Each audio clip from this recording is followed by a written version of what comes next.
Dragonlance, Preludios de la Dragonlance 1. El Guardián del Unitario. Paul B. Thompson y Tanya R. Carter. Audiolibro editado por Juan Pablo Flores Montaño. Para El Amo del Calabozo 2024.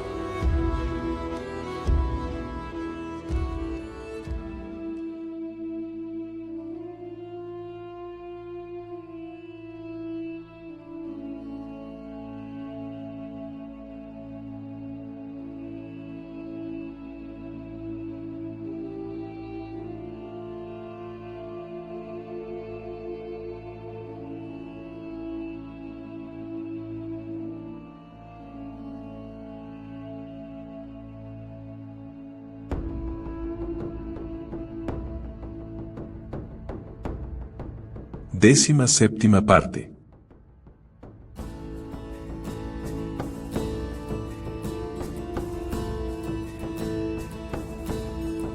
(37) El vado de Kerdu.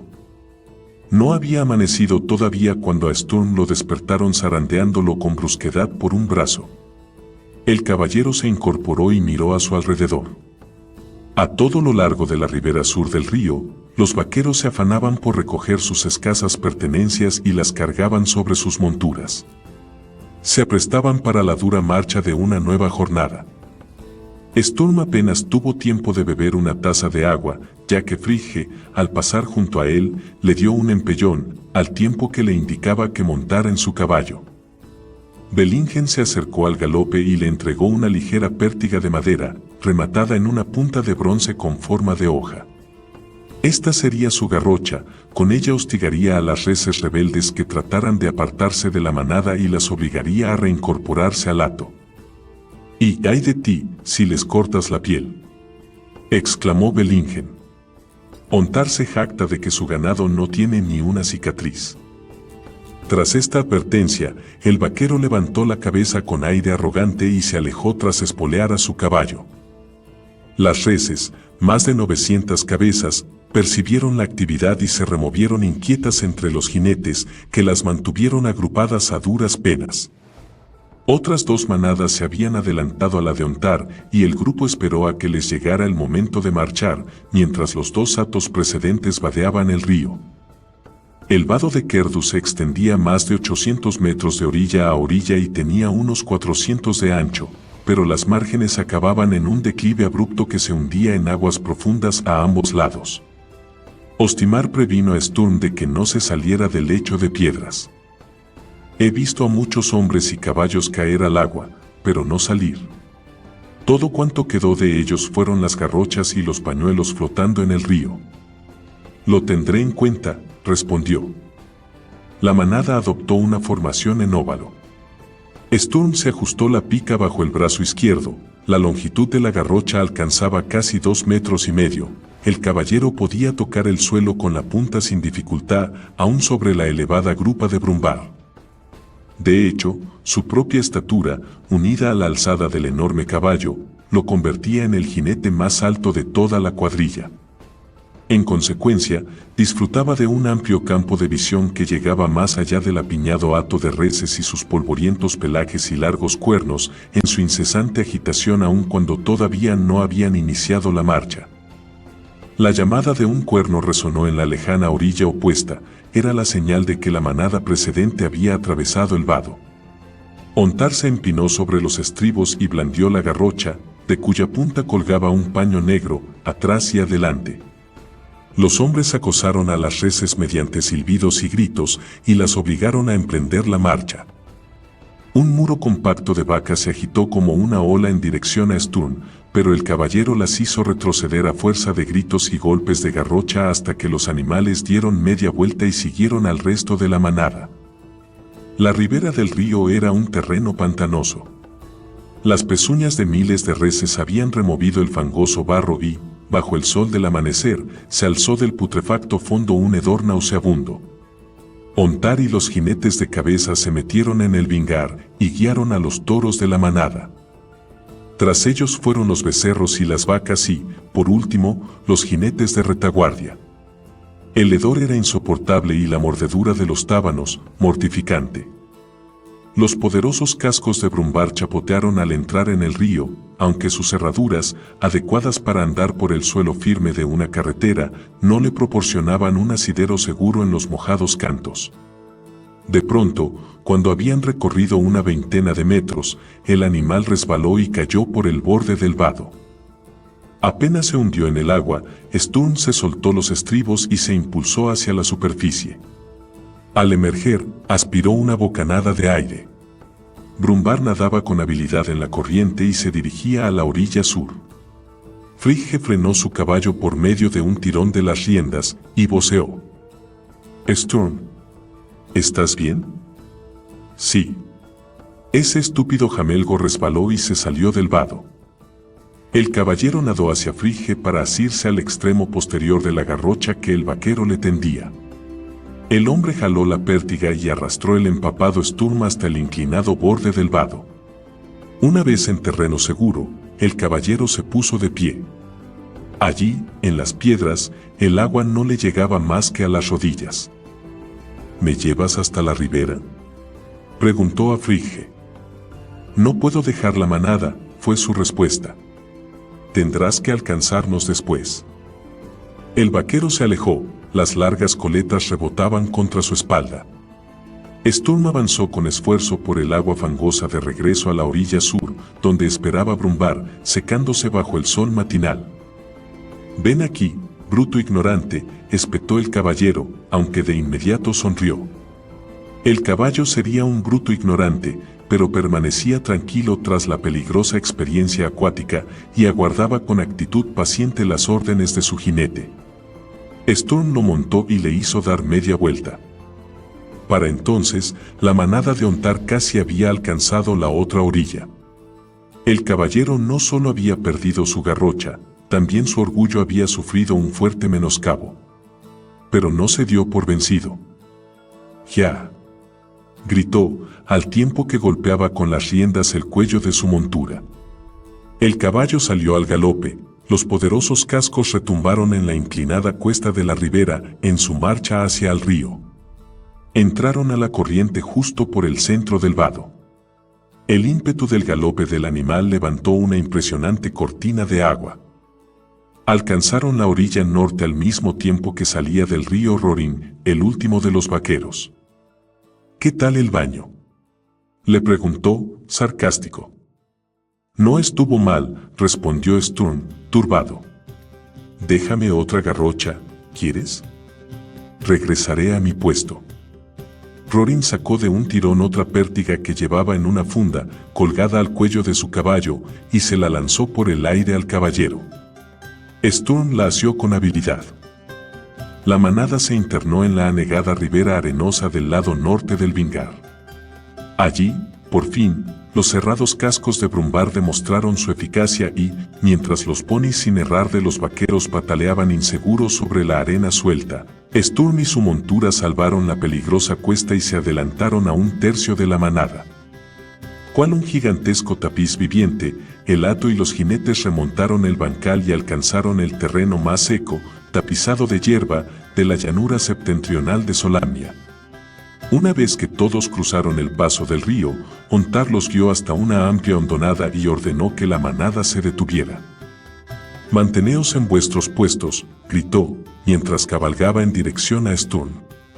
Al llegar junto a él, oteó el río y buscó rezagados. «Me han dicho que te has caído», comentó. «Las herraduras y las piedras mojadas no hacen buena pareja». «¿Ya? ¿Has perdido la garrocha que te di?». «Sí, Ontar. Rorin me prestó otra. Eso te costará 2 monedas. Te las descontaré de la paga». El jefe de vaqueros dio media vuelta y cabalgó hacia Rorin, con quien mantuvo una conversación. Cuanto más pensaba Sturm en lo ocurrido, tanto más crecía su enfado con Ontar. Cobrarle la garrocha perdida le parecía una manifiesta mezquindad. Entonces, la disciplina de la medida le hizo recordar que debía enfocar la situación desde el punto de vista del jefe de la cuadrilla. Lo más probable es que ignoraran que Brumbar estaba errado. Ostimar le había advertido que se mantuviera alejado de la margen del vado. Ontar había pagado la garrocha que él había perdido. Dada la dureza del trabajo y la escasa ganancia de aquella gente, descontar 2 monedas por la pérdida de una pica no era una mezquindad, sino algo imprescindible. Storm se quitó el pañuelo y lo escurrió. Sus ropas se secarían rápido con el calor del sol, quedaba un largo día por delante y una dura marcha. Adoptó una postura más erguida y se imaginó a sí mismo como parte de una avanzadilla de guerra, alerta, aunque relajado. Así fue como su viejo amigo, Soren, hizo las prácticas militares, como sargento de la guardia del castillo de su padre. Soren había sido el hombre más valiente y leal que jamás había existido. Ontar circunvaló la manada y cuando comprobó que todo estaba en orden, regresó a la cabeza y dio la orden de reanudar la marcha.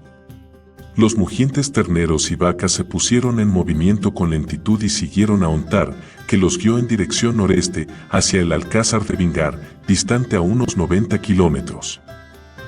Fue una jornada larga y pesada en la que los hombres no dejaron la silla de montar ni un solo momento. Storm siempre se había considerado un jinete resistente a las largas distancias, pero comparado con la cuadrilla de Ontar, no era más que un novato inexperto. Aquel día, no solo su orgullo quedó maltrecho. Los vaqueros rotaban en sus puestos y se movían con lentitud alrededor de la manada, en sentido inverso a las agujas del reloj. Por esa razón, los hombres tomaron el almuerzo por turnos, conforme pasaban por la cabeza del hato, donde no había reses para vigilar, solo el contorno del paraje que se divisaba al frente. La comida consistió en tasajo, queso y cebollas crudas, que ayudaron a pasar con sidra amarga. El sol aún estaba bastante alto cuando Ontar ordenó detenerse para acampar. Storm calculó que habían recorrido unos 40 kilómetros desde que cruzaron el río. Frigge, Belingen y Rorin condujeron al hato hasta una profunda quebrada abierta en el centro de la pradera. A juzgar por la hierba pisoteada y el terreno escarbado, este barranco había sido utilizado por otras manadas en su camino hacia el norte. Ostimar y Ontar acompañaron a Sturm alrededor de la hondonada y le enseñaron el modo de instalar la cerca que impediría que los animales se desperdigaran durante la noche. ¿Una cerca? Se extrañó Sturm, que no había visto que ninguno de los hombres acarreara algo tan voluminoso. Ontar extrajo de una bolsa de lona una estaca de madera de poco más de medio metro, ahorquillada en el extremo superior, y la clavó en la tierra. Después ató la punta de una cuerda a la horquilla y la tendió hasta una segunda estaca que Ostimar había clavado a unos 3 metros de distancia. Los 2 hombres repitieron la misma operación alrededor de toda la manada, con lo que las reses quedaron tras un círculo de delgada cuerda. ¿Esta endeble barrera les impedirá salir? Sturm no daba crédito a sus ojos. Las vacas son unos animales estúpidos, explicó Ostimar. Creerán que no pueden atravesar la cuerda y ni siquiera lo intentarán. Por supuesto que, en caso de una estampida, no las detendría ni un muro de piedras. ¿Cuál sería el desencadenante de tal reacción de terror? Lobos. O, también, hombres.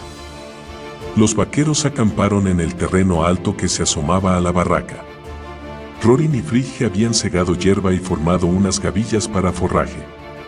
Acabadas las tareas del día, los hombres se reunieron en torno a la hoguera.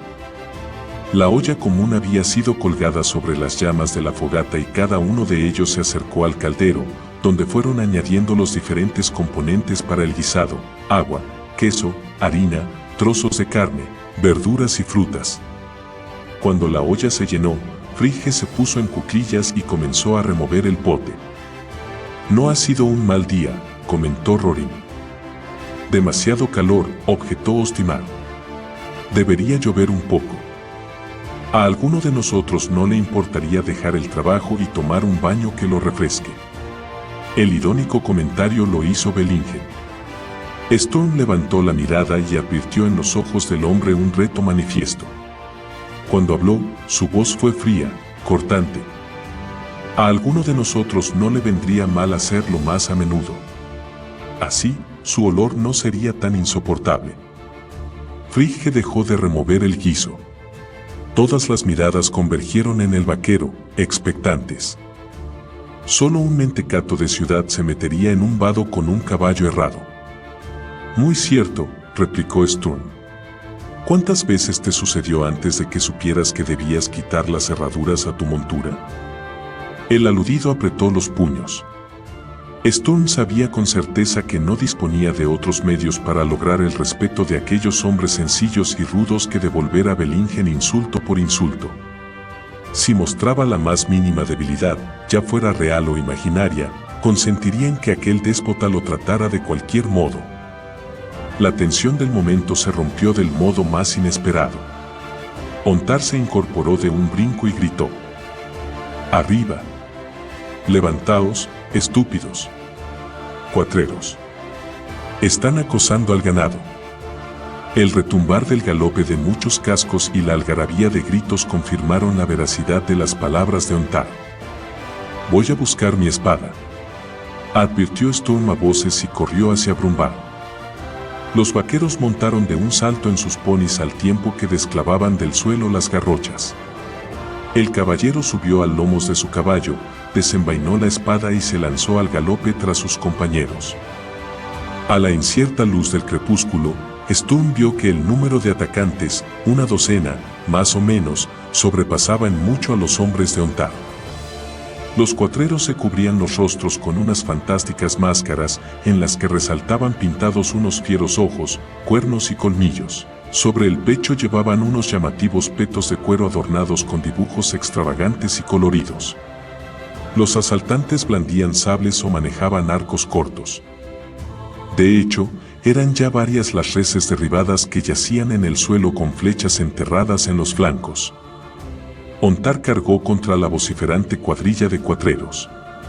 Su garrocha se quebró al golpear a uno de ellos, pero el ladrón salió despedido de su montura con 70 centímetros de pica clavados en el pecho. El capataz voceó algo a Rorin, que lanzó por el aire una nueva garrocha. Esta llegó con precisión hasta la mano de su jefe. Sturm atacó al grupo por el flanco contrario. El desmesurado envite de Brumbar derribó a 2 ponis y a sus jinetes. Acto seguido, el caballero asestó una estocada que acabó con otro de los asaltantes, que manejaba un arco y se cubría con una repulsiva y horrenda máscara, pero su puesto lo cubrió de inmediato un nuevo enemigo. Este blandía salvajemente un sable de tosca manufactura. Sturm esquivó la hoja fina y curva y hundió su acero en el cuello de su adversario. El cuerpo del cuatrero se desplomó de la silla, pero los pies se engancharon en los estribos. Cuando el desbocado pony huyó enloquecido de la refriega, arrastró a su jinete. En apariencia, los salteadores perdían la contienda y no lograrían su propósito, pero Sturm descubrió que también los acompañaban hombres de a pie. Las figuras, también enmascaradas, irrumpieron de la hierba alta y se abalanzaron sobre las reses derribadas. Mientras a su alrededor crecía el fragor de la lucha, despellejaron y trocearon las vacas con eficaz premura. Atrás dejaron cuero y osamentas, pero se alejaron con enormes pedazos de carne. Frigge interceptó a 2 que escapaban con su botín a cuestas, a uno de ellos lo atravesó con la pica y al otro lo pisotearon los cascos de su pony. Fue un choque breve, brutal y desagradable. Sturm sintió un golpe seco en la espalda. Al girar a Brumbar, vio por el rabillo del ojo el extremo de una flecha clavada cerca de su hombro. El jinete que le había disparado se encontraba a pocos metros de distancia. Los ojos que asomaban tras la máscara, desmesuradamente abiertos, denunciaban con claridad la sorpresa del sujeto, que no comprendía por qué Sturm no había caído. No sabía que el caballero llevaba una cota de malla bajo la túnica. Sturm se abalanzó contra su atacante, pero éste emprendió la huida. Las largas patas de Brumbar ganaron terreno con rapidez al pony. Su natural instinto, noble y compasivo, impulsó al caballero a girar la espada y golpear la cabeza del cuatrero con la parte plana de la hoja. El sujeto levantó los brazos y se desplomó por un costado de su montura. Los otros componentes de la partida de salteadores se habían dado a la fuga y los hombres de Ontar los persiguieron durante un corto trecho, pero no se demoraron en volver grupas a fin de proteger a la manada. Sturm desmontó y arrastró al inconsciente cuatrero hasta Brumbar. Luego cargó de través el delgado cuerpo sobre el ancho lomo del caballo y se encaminó hacia donde aguardaba Ontar. «Asquerosos puercos, osadores de inmundicia», escupió el capataz. «Se han llevado 4 reses. Esos malditos se darán un buen banquete esta noche». «No todos», intervino Sturm. «Al menos eran 4 los cadáveres que yacían en la pradera. He cogido vivo a uno». Los vaqueros se arracimaron en torno al caballero y su presa. Frigge levantó la cabeza del jinete, todavía inconsciente, lo cogió por el característico copete de cabello y le arrancó la máscara pintada de un brusco tirón. «Vaya. Es una muchacha», gruñó sorprendido. En efecto, se trataba de una joven de 15 o 16 años. El rubio cabello estaba sucio y pringoso y su rostro embarrado con la pintura de la máscara. «¡Fiu!», exclamó Rorin. «Apesta». Aquel era un detalle que había pasado desapercibido a Sturm, ya que el olor propio de los vaqueros era lo bastante penetrante para encubrir cualquier otro. «Cortale el cuello y déjala en medio de la estepa como advertencia a sus compinches», propuso Bellingen. «Así aprenderán a no robar más ganado de Ontar». «No». Sturm se interpuso entre la inconsciente muchacha y sus compañeros. «Es una ladrona», protestó Ostimar. «Está desarmada e indefensa», repuso con firmeza el caballero. Ontar, tras unos instantes de reflexión, se mostró de acuerdo con Sturm. «Tienes razón. Además, puede que viva nos sea más útil». «¿Cómo?», inquirió Rorin. «De rehén. Quizás así, el resto de su banda se mantenga alejado». «¿Para qué tomarse tantas molestias?», gruñó Bellingen. «Sugiero que la matemos y acabemos con el problema de una vez». «No eres tú quien debe decidirlo», se opuso Ontar. «Sturm la capturó y, por lo tanto, le pertenece. Hará con ella lo que quiera». El caballero se ruborizó al escuchar las risitas sarcásticas de Rorin y Frigge. No obstante, su voz fue firme al responder. «Seguiré tu consejo, Ontar. La guardaré como rehén». El capataz asintió con un breve cabeceo. «Entonces, es tu problema», dijo. «Serás responsable de sus actos. Y lo que coma, también saldrá de tu paga». Sturm, que ya se esperaba algo así, aceptó. «De acuerdo». En aquel momento, la joven exhaló un tenue gemido. Rorin la asió por los fondillos de los saones de cuero y la bajó de la grupa de Brumbar. Luego la sujetó por la nuca. La muchacha sacudió la cabeza y abrió los ojos. «¡Ma Troya!», gritó al ver a sus captores. Trató de correr, pero Rorin la levantó en el aire. La muchacha le pateó las espinillas y el hombre la arrojó con violencia al suelo. La chica se revolvió y de la cintura extrajo un pequeño puñal de doble filo. Sturm cerró su fuerte mano sobre la de ella y la obligó a soltarlo. «¡Ma Troya!», repitió en tono desesperado. «¿Qué lengua habla?», quiso saber el caballero. «Es un dialecto del este», aclaró Ontar. «Pero apostaría que nos entiende a la perfección. ¿No es así, mocosa?». Las azules pupilas de la muchacha centellearon. «Sí, ya veo que sí». Sturm la levantó del suelo con gentileza. «¿Cómo te llamas?», preguntó con voz reposada. «Terby». La curiosa pronunciación de la joven hizo que el nombre sonara Chersiete. «Muy bien, Terby. Creo que vas a estar más tiempo con la manada de lo que habías previsto. ¿Tú me matas ahora?». «No. No lo haré», respondió adusto Sturm. «Ellos quieren matar», jadeó la muchacha, al tiempo que dirigía una fugaz ojeada a los vaqueros. «Tranquilízate. Nadie te hará daño si me obedeces». Ontar arrancó la flecha clavada en la túnica de Sturm y se la entregó al joven caballero. «Toma». Guárdala de recuerdo. Tervi observó con curiosidad la flecha y luego volvió los ojos a Sturm. Yo te disparé, pero no sangras, no mueres. ¿Por qué? Él abrió la túnica y le mostró la armadura. Vacilante, la joven alargó su mugrienta mano y tocó la malla. Piel de hierro, musitó perpleja. Sí, piel de hierro. Detiene las flechas y también muchas espadas. Te he capturado y permanecerás conmigo.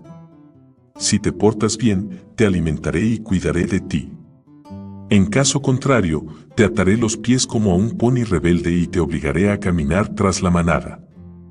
Te obedeceré, piel de hierro. Así fue como Sturm se encontró, de improviso, con un prisionero, un rehén, un sirviente y un apodo. Desde aquel momento, los vaqueros lo llamaron por ese nombre. 38. Yerby y piel de hierro.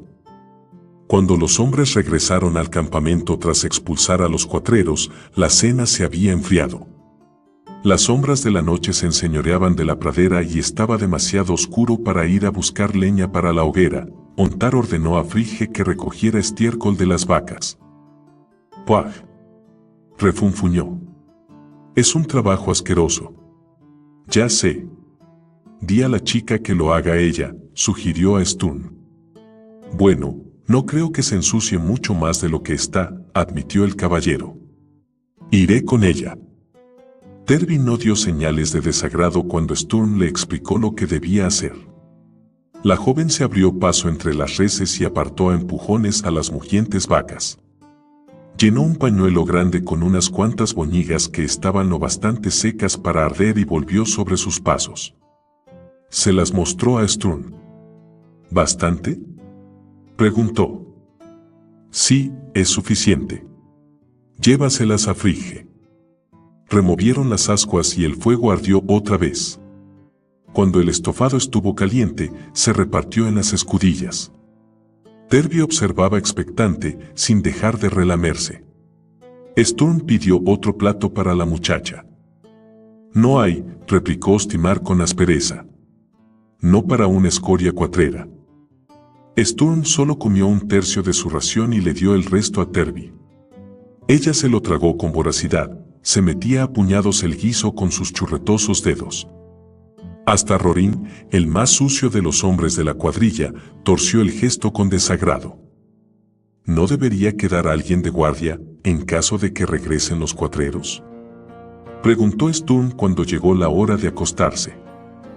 Esos no vuelven, aseveró Ontar. ¿Qué me dices de otra banda? Nadie atacará ahora, gruñó Rorin, en tanto se arrebujaba entre las mantas. ¿Por qué no? Porque no se mueven durante la noche, explicó Ostimar. Los lobos acechan en la oscuridad. El hombre se arropó con su manta de crin y tiró del pañuelo hasta cubrirse con él los ojos. ¿Lobos? Desconcertado, Sturm se dijo que a sus compañeros no les preocupaba la proximidad de aquellas fieras. Preguntó el motivo a Frigge, que todavía permanecía despierto. Ontar posee un amuleto contra ellos. En los últimos 3 años, no ha perdido una sola res a causa de lobos. Buenas noches, deseó el vaquero, presto a dormir. Al poco rato, del círculo humano formado en torno a la hoguera, se alzó un coro de suaves ronquidos y resoplidos. Sturm se volvió hacia Tervi, que permanecía sentada con la barbilla apoyada sobre las rodillas y la vista clavada en la agonizante hoguera. «Tendré que atarte, o te portarás bien. Yo no escapo. Ahí fuera está Tinsk. Lobo».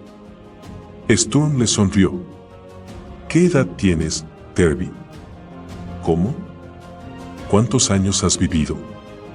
Ella lo miró desconcertada, con el ceño fruncido. Sturm formuló la pregunta de forma más simple. «¿Cuándo naciste?» «Bebés no saben cuándo nacen», respondió sorprendida. Sturm renunció. Quizás su gente era demasiado primitiva para contar el paso de los años. O, tal vez, no lo consideraba importante.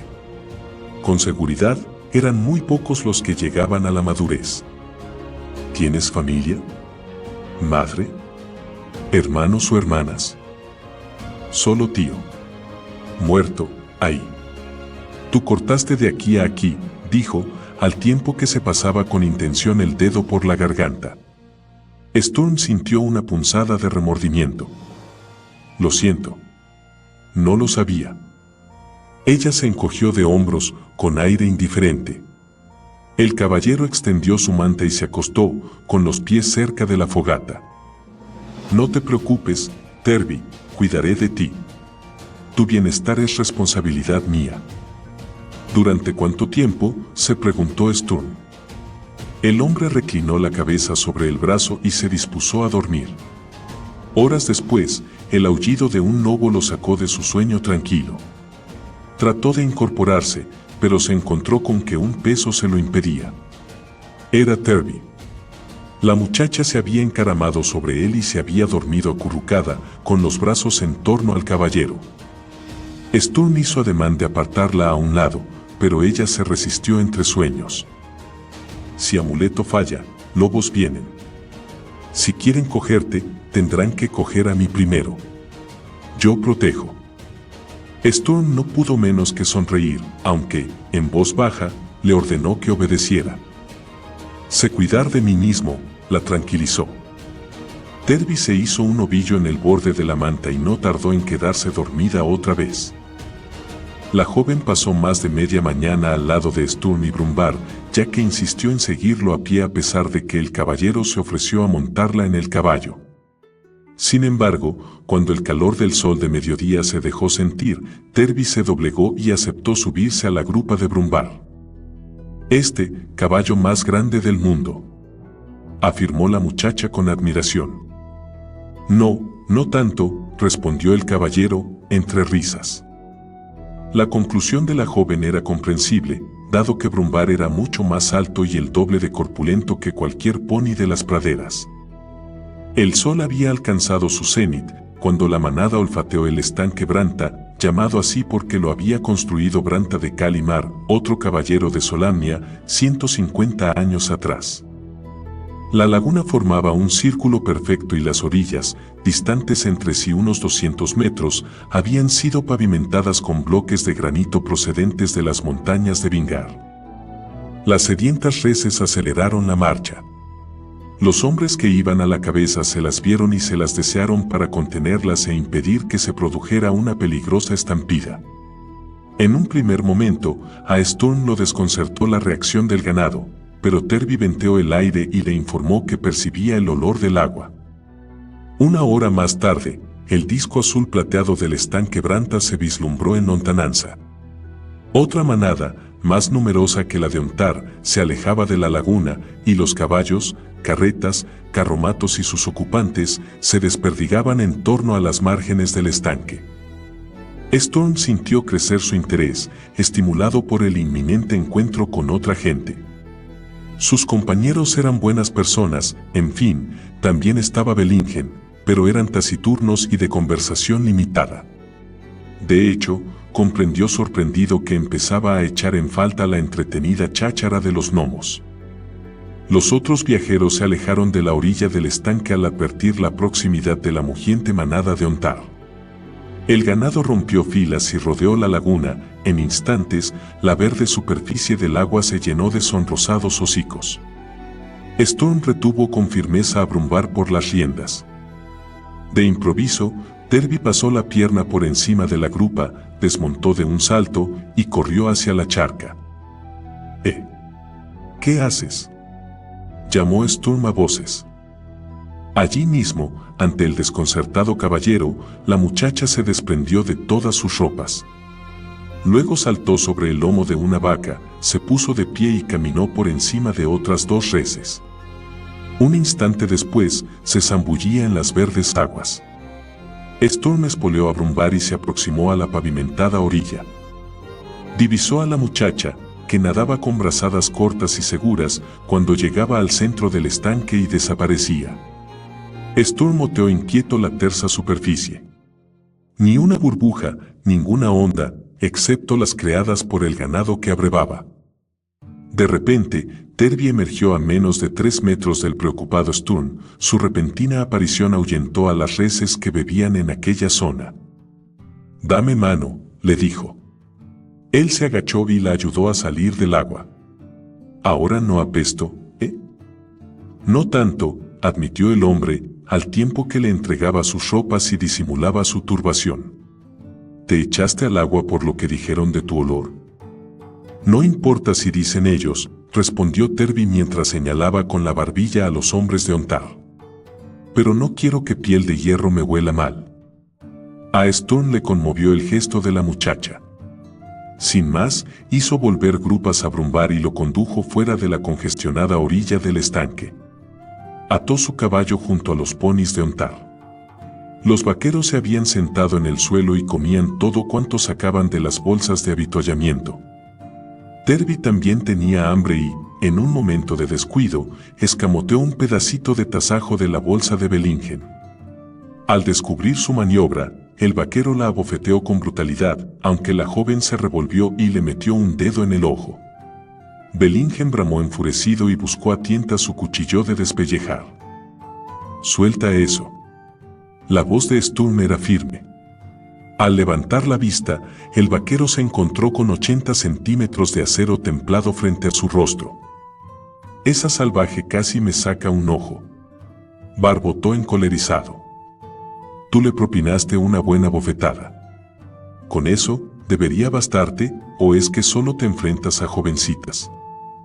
Sin aguardar respuesta, Sturm giró sobre sus talones y se encaminó hacia la caravana de carros, con intención de procurarse algunas provisiones. Lo salpicaron las gotitas de agua que se desprendían del húmedo cabello de Terby.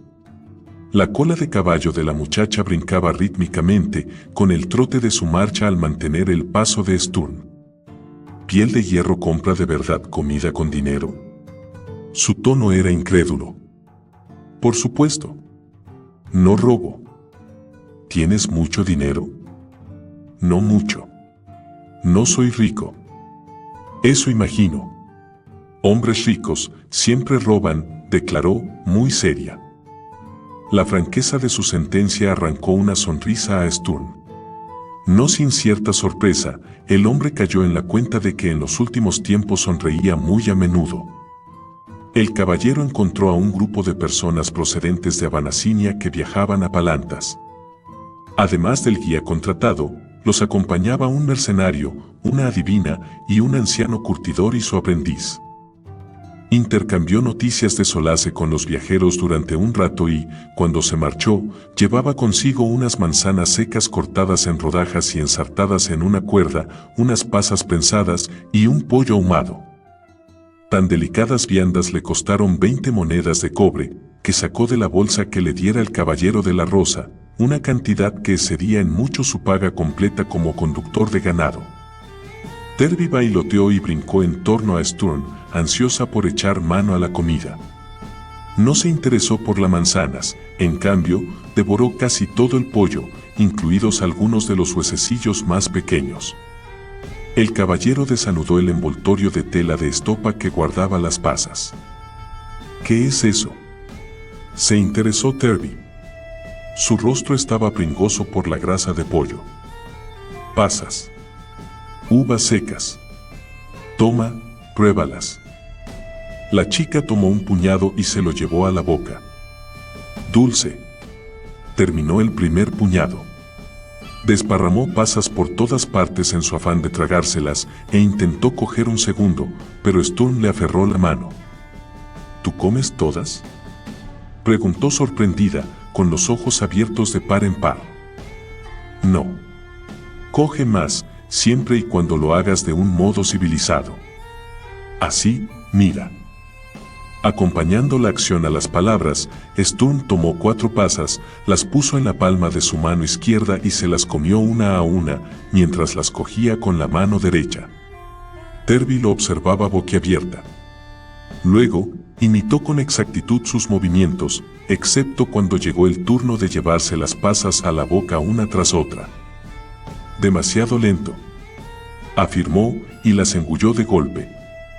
Sturm la sujetó por la muñeca con firmeza. La gente dejará de tratarte como a una salvaje solo cuando dejes de comportarte como tal. Vamos, inténtalo de nuevo. En esta ocasión, la muchacha lo hizo bien. ¿Siempre comes así?, inquirió después. Sí, claro. Ah, ya, exclamó la chica con expresión sagaz. Tú, hombre grande. Nadie roba tu comida. Yo, pequeña. Comer rápido para que no quitar. Ahora no hay nadie que te la quite. Come tranquila, despacio. Disfrútalo, saboréalo. Finalizado el almuerzo, regresaron al campamento de los vaqueros. Terby no dejaba de observar a Sturm de soslayo, con una expresión entre divertida y admirada. Ontar anunció que al cabo de 2 días llegarían al alcázar de Vingari. Una vez vendido el ganado, los hombres recibirían su paga. El que lo deseara, se enrolaría para un nuevo viaje. Sturm fue el único en rechazar la oferta. Tengo asuntos que atender en el norte. Al inquirir Frigge qué asuntos eran esos, se lo explicó. Busco a mi padre. ¿Cómo se llama?, preguntó el capataz. Angriff Breakblade. Ninguno de los vaqueros reaccionó ante su revelación. Sin embargo, a su espalda, Bellingen se tensó, abrió la boca para decir algo, pero la cerró sin pronunciar una palabra. Bien, espero que lo encuentres, deseó Ontar, aunque siento que te marches. Eres una buena ayuda con el ganado y sabes cómo manejar tu arma. Estos no distinguirían una espada de un palo. Gracias, Ontar, respondió Sturm. El viaje resulta más corto en buena compañía. Frigge sacó la flauta y comenzó a tocar. Terby, que estaba sentada junto a Sturm, se llevó una gran sorpresa al escuchar los melódicos sonidos que el joven vaquero sacaba de un trozo de palo. Ante su interés, Frigge le alargó la flauta. Terby sopló por la boquilla, como había visto hacer al vaquero, pero el único sonido que arrancó del instrumento fue un leve y desafinado chirrido. La joven le devolvió la flauta. Magia, sentenció. No, jovencita. Es cuestión de práctica. El joven vaquero limpió la boquilla y emitió una rápida escala de notas. Tú mueves los dedos como sabio hechicero, insistió la chica. Bueno, piensa lo que quieras. Frigge se desentendió de la muchacha, se tumbó en la manta y comenzó a tocar una suave balada. Sturm se acostó, pero Terby permaneció sentada, sin apartar los ojos de Frigge, mientras duró la música. En los días que siguieron, los progresos lingüísticos de Terby fueron notables. La muchacha explicó a Sturm que entre su gente nadie podía hablar sin el permiso del cabecilla. Entonces, por hábito, todos se comunicaban con frases breves, recortadas. Al parecer, había aprendido el común con vistas a su trabajo como exploradora. Según le explicó, su cuadrilla había acechado la manada de Ontar durante más de 8 horas antes de lanzarse al ataque. No sabíamos que tenías espada. Si lo hubiésemos imaginado, bueno, de haberlo sabido, habríamos utilizado otra táctica. ¿Cuál?, sonrió él. Ella simuló un gesto ladino. Habríamos saltado primero sobre ti. Aquellas conversaciones tuvieron lugar mientras Sturm realizaba su tarea, con Terby sobre la grupa de Brumbar. La resistente y flexible muchacha no acusaba la más mínima fatiga tras pasarse todo el día sentada en la albarda. Al atardecer, en torno a la olla común, se ganaba la porción compartida con Sturm limpiando y engrasando sus botas, su espada y la funda. «Te has buscado un escudero», comentó irónico Bellingen, al ver a Terby frotar con diligencia las botas de Sturm con un trozo de piel de oveja.